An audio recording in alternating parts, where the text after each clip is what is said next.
સ્વાધ્યાય 4.2 દાખલા નંબર 3 આ અગાઉ બે દાખલા જોઈ લીધા અને બંને અગત્યના હતા. આ દાખલો પણ અગત્યનો છે, જોઈએ. પણ દાખલામાં થોડુંક વધારે જો 2016-17 તો શોધવાનું જ છે અને પછી એવું કીધું નોંધાયેલા વાહનનો ઉપયોગ કરી દરેક વર્ષની વલણની કિંમતો મેળવવાની છે. એટલે કે દરેક વર્ષ માટે પણ આવે એટલે થોડુંક નવું પણ આવશે. અહીં 15 સુધી છે એટલે 16 અને 17 આ બે તો શોધવાનું જ છે.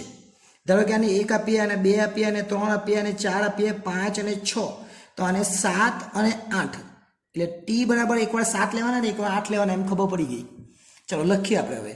પહેલાં વર્ષ લખીએ અને બાજુમાં લખીએ ટી અને બાજુમાં લખીએ વાય જે આપેલું છે ટી જ.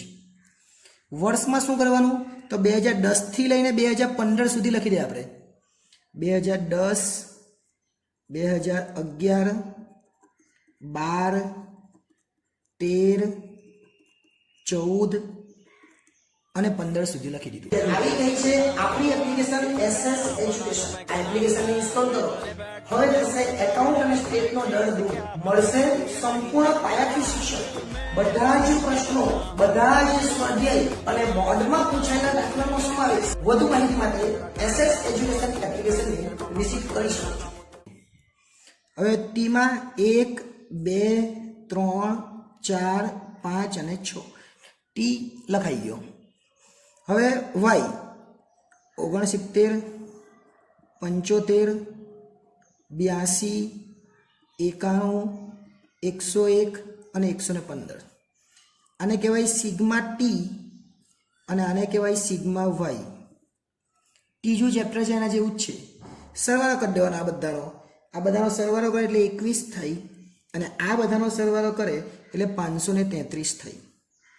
તો પહેલાં શોધવાનું ટી બાર એટલે કે સિગ્મા ટીના છેદમાં એન અને આ બાજુ શોધવાનું વાય બાર એટલે કે સિગ્મા વાયના છેદમાં એન. આટલું થઈ જાય.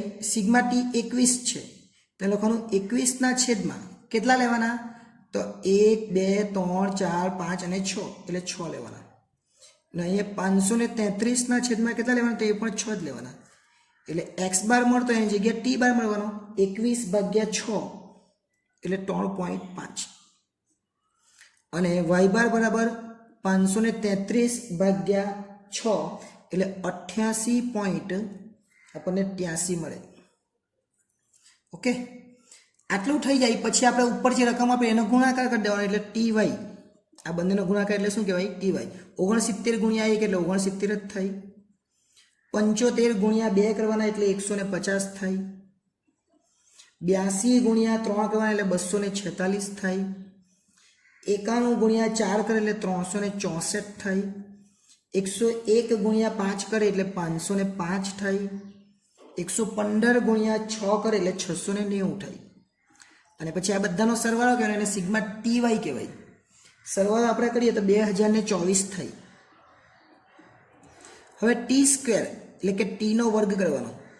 1નો વર્ગ 1, 2નો વર્ગ 4, 3નો વર્ગ 9, 4નો વર્ગ 16, 5નો વર્ગ 25 અને 6નો વર્ગ 36. આનો સરવાળો કરી દેવાનો. એનો સરવાળો થાય 91 એટલે કે 91. આટલું થઈ જાય પછી આપણે શોધવાનો બી. શું શોધવાનું બી એટલે અહીંયા લખો બીનું સૂત્ર. બી બરાબર શું તો આપણે જે આગળ એનનું સૂત્ર લખતા એન સિગ્મા એક્સ વાય લખતા એની જગ્યાએ ટી વાય પછી સિગ્મા ટી પછી સિગ્મા વાય અને છેદમાં આખું ટી વાળું સૂત્ર લખવાનું જે એક્સનું લખતા અને આગળ એન અહીંયા અને સિગ્મા ટીનો વર્ગ. એન કેટલા તો એન તો આપણે 6 લીધા જ છે તો એ 6 જ લઈ લે. અહીંયા લીધેલા છે 6. સિગ્મા ટી વાય 2024 છે એટલે અહીંયા 2024 લઈ લે. સિગ્મા ટી 21 અને સિગ્મા વાય 533 એટલે અહીંયા 21 અને અહીંયા 533 છેદમાં 6 એન તો છે જ. ટી સ્ક્વેર કેટલો આવેલો તો 91 આવેલો એટલે 91 અહીંયા લઈ લેવાના. ટી કેટલો છે તો 21 એનો વર્ગ. આ ટીનો વર્ગ છે. જો આ ટીનો વર્ગ ઉપર ટી એટલે 21નો વર્ગ. ચલો હવે શું કરવાનું કેલ્ક્યુલેટરનું કામ છે. 2024 ગુણ્યા 6 એટલે 12144 અને 21 ગુણ્યા 533 એટલે 11193. 91 ગુણ્યા 6 કરવાના એટલે 546 થાય અને 21નો વર્ગ એટલે 441 થાય. હવે આમાંથી આ બાદ કરી નાખવાનું એટલે 951 આવે અને આમાંથી આ બાદ કરી નાખીએ એટલે 105 આવે. એટલે બીનો જવાબ આપણને મળી ગયો. બી બરાબર કેટલા? 951 ભાગ્યા 105 એટલે જવાબ આવે 9.06. કેટલા આવે? 9.06. આટલું આવી જાય પછી આપણે એ શોધવાનું. એનું સૂત્ર આપણને ખબર છે. એ બરાબર શું? y બાર ઓછા બી એક્સ બાર કરતા એની જગ્યાએ ટી બાર. y બાર આપણે ઉપર શોધેલો છે 88.83 એટલે અહીંયા લખવાના 88.83 માઇનસ બી કેટલા છે? 9.06 અને ટી બાર કેટલો છે? તો ટી બાર અહીંયા શોધેલો 3.5 એટલે અહીંયા લખી દેવાનું 3.5. ચલો પહેલા ગુણાકાર અને પછી બાદબાકી. અને ગુણાકાર કરી દે 9.06 ગુણ્યા 3.5 એટલે 31.71 અને પછી બંનેથી બાદબાકી કરી નાખવાની એટલે એનો જવાબ મળી જાય. અમારી બાદબાકી કરે એટલે 57.12. એ ને બી બંને મળી ગયા. એ ને બી મળે એટલે આપણે શું શોધવાનું પછી? તો છેલ્લે આપણે શોધવાનું વાય કેપ. શું શોધવાનું? Y cap. એટલે વાય કેપ બરાબર વાય કેપનું સૂત્ર આપણને ખબર છે. એ વત્તા બી એક્સ એની જગ્યાએ બી ટી લખવાનું. એ કેટલો આવેલો છે? 57.12 એટલે અહીંયા 57.12. આપણે ત્રીજા ચેપ્ટરમાં અહીંયા એક્સ લખીએ ખબર ને. એ બી કેટલો છે? 9.06 9.06 અને ટી. આટલો જવાબ આપણો પૂરો થઈ ગયો. પણ હવે આપણને બે દાખલા પૂછેલા છે 2016 અને 2017. તો હવે આપણે લખવું પડે 2016 માટે અનુમાન. 2016 માટે અનુમાન અને 2016માં ટી કેટલો લેવાનો? તો અહીંયા 2015માં 6 તો 16માં કેટલો થવાનો? 7 જે મેં ઉપર કીધેલું છે એટલે ટી બરાબર 7. એટલે વાય કેપ બરાબર એ આ પાછું નથી લખવાનું, આ જ લખી દે 57.12 વત્તા 9.06 અને ટીની જગ્યા પર 7. આ ટીની જગ્યા પર કેટલા લખ્યા? 7. એટલે 57.12 તો બેઠા રહેવાના છે. 9.6 છે 9.06 એનો ગુણાકાર 7 સાથે કરવાનો એટલે 63.42 આવે. એટલે છેલ્લો જવાબ આવી જાય 2016નો 57.12 વત્તા 63.42 એટલે 120.54. આ કોની વાત થઈ? 2016ની. આપણને તો 2017 બી પૂછેલું છે તો એ લખવાનું 2017 માટે અનુમાન. અને 2017 જો 16 માટે 7 તો 17 માટે કેટલા? 8. તો ટી બરાબર કેટલા લખવાના? 8. વાય કેપનું સૂત્ર કયું લખવાનું? તાજ 57.12 જે છે બેઠા લખવાના, 9.06 બેઠા લખવાના અને 7ની જગ્યા પર કેટલા લખવાના? 8 લખવાના. એકદમ ઇઝી બેઠું જ લખવાનું છે, કંઈ આપણે નવું કરવાનું નથી. તો 8 લખી દીધા. હવે ગુણાકાર કરી દે 57.12 વત્તા 9.06 ગુણ્યા 8 કલાક એટલે 72.48 આવે અને એનો સરવાળો કરી દેવાનો એટલે આપણો દાખલો પૂરો થઈ જાય.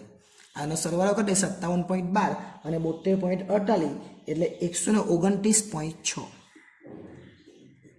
અહીંયા જ આખો દાખલો પૂરો થાય. પણ એવું કીધેલું છે કે બધાની જ વલણ, જો દરેક વર્ષની વલણની કિંમતો શોધવાની. એટલે દરેક વર્ષની પૂછે તો આપણે શું કરવાનું? તો આપણે એકવાર આવું લખી દેવાનું. જો વાય કેપ બરાબર 57.12 વત્તા 9.06 અને પહેલા વર્ષ માટે કેટલો લેવાનો? 1. પહેલા વર્ષ માટે 1 લેવાનો, બીજા વર્ષ માટે 2 લેવાનો, ત્રીજા વર્ષ માટે 3 લેવાનો. એટલે આ પહેલું વર્ષ છે દરેક વર્ષ એટલે આ 2010 એટલે અહીં લખીએ 2010 માટે. 2010 માટે લખીએ એટલે 2010 માટે 1 લીધો કેમ કે 2010માં 1 પછી 11માં 2 એટલે 10માં 1 લીધો આપણે. તો અહીં લખીએ 57.12 વત્તા 9.06 નો એક સાથે ગુણાકાર એટલે એટલા જ રહી એટલે જવાબ કેટલા આવે? 66.18. 66.18. એ જ રીતના 2011 માટે 10 માટે 1 તો 11 માટે કેટલા લખવાના આવે? 2 એટલે વાય કેપ બરાબર 57.12 વત્તા 9.06 અને અહીંયા લખવાના 2 એટલે 57.12 વત્તા બંનેનો ગુણાકાર.